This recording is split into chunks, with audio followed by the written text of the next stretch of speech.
Hey, hello, leaders. This is Paul Grau Jr., and welcome to Run to Your Leadership Challenges. So, welcome to Monday, brand new week. And, I want to start this week off on a good note and a positive note. And I titled this show a Great Definition of Success. And this definition of success comes from one of my favorite shows on TV, and it's Ted Lasso. And if you have not seen Ted Lasso, man, you're missing out. I wouldn't necessarily watch it around the kids if you got young kids, because there is a lot of cussing in it. But it is such a great show. And Ted Lasso, if you haven't seen the show, Ted Lasso was a college football coach in Wichita, Kansas. He won his division or his championship, and then he gets hired to be a soccer or football coach in England. And he's coaching a team that's in the Premier League, and he doesn't know anything about soccer or football. And it's really cool. It's, if you've seen Welcome to Wrexham is like a real world Ted Lasso in a sense, because it's kind of all the behind the scenes, and it's from a team making their way up through the ranks, and they've actually made history. They've gotten promoted 3 years in a row, which has never been done in English Football League. So anyway, one part in the movie, the owner of the team that Ted coaches is basically trying to sabotage the team. Her husband loves the team. They recently got divorced, and she just wants to basically set Ted up for failure. She hired him because she knew he would fail, or she was hoping. And so early on in season one, she hires this reporter to kind of shadow him for the day. And the reporter does. And this reporter is really tough. His name is Trent Crimm. And he always says Trent Crimm from the Independents. And he's real serious, but he's really tough too. He doesn't cut you any slack. But that night they go out to dinner, and Trent basically asks Ted something about, his expectations and how would he, think a successful year would be. And so he says to Trent, he says, this is how he defines success. He says, for me, success isn't about wins and losses. It's about helping these young fellas be the best versions of themselves, both on and off the field. Now, he goes on and says, and it ain't always easy, but neither is growing up without someone believing in you. And there's a little bit more to that story as well. But that first part, for me, success isn't about wins and losses. It's about helping these young fellas be the best versions of themselves on and off the field. And, if you think about that, that should be our definition of success as leaders.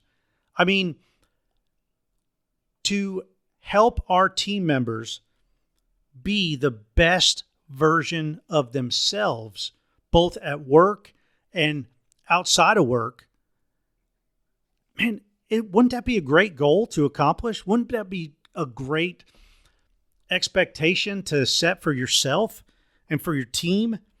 I mean, if you think about it, that's what the greatest leaders and coaches do.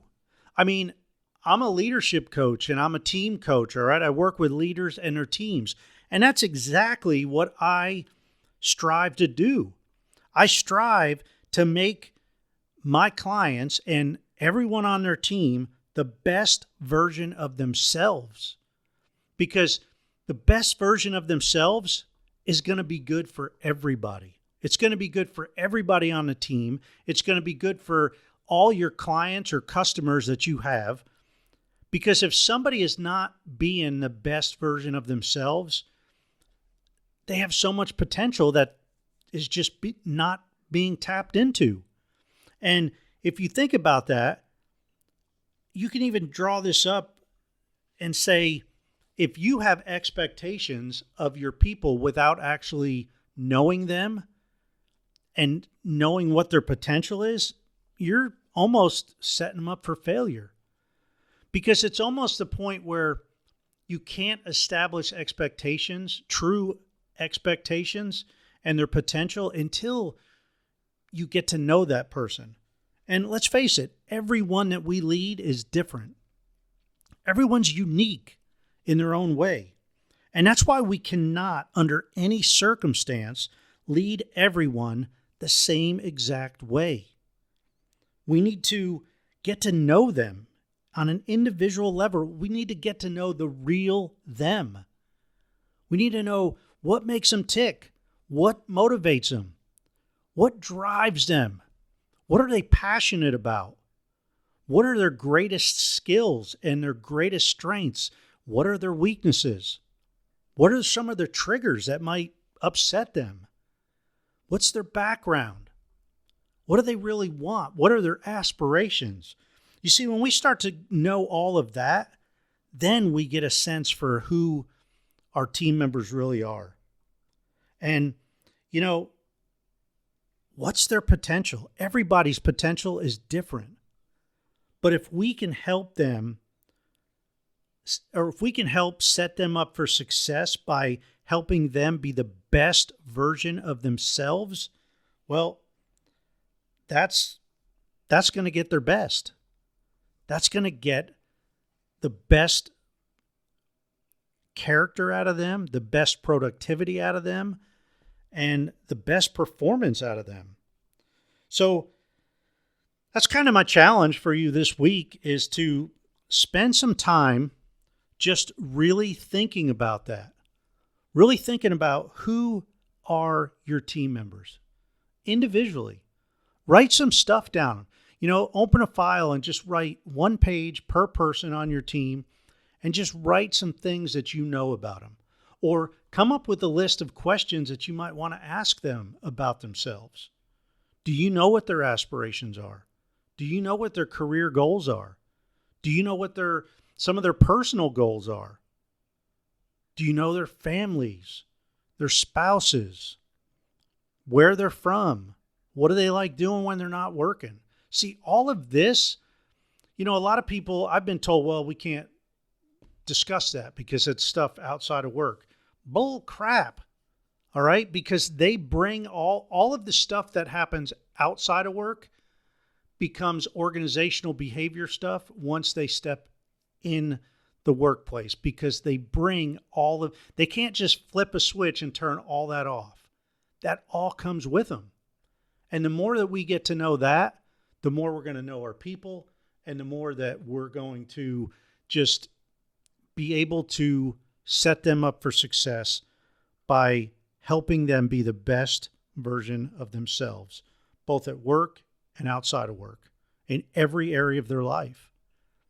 Because that's ideally the pinnacle of success. If your people are coming to work and they're the same person at work as they are outside of work, and that's good. That's a good thing. Man, that's great, because you're seeing the true them. So think about this. Think about that today and throughout this week. Talk to your people. Come up with a group of, a set of questions, and maybe even ask them, hey, what do I need to know about you? What do I need to know? What don't I know about you that I need to know that's going to help you be more successful? Hey, that's it for today. Hope you enjoyed it, and I hope you have a great week ahead of you. And until tomorrow, run to your challenges. We'll see you.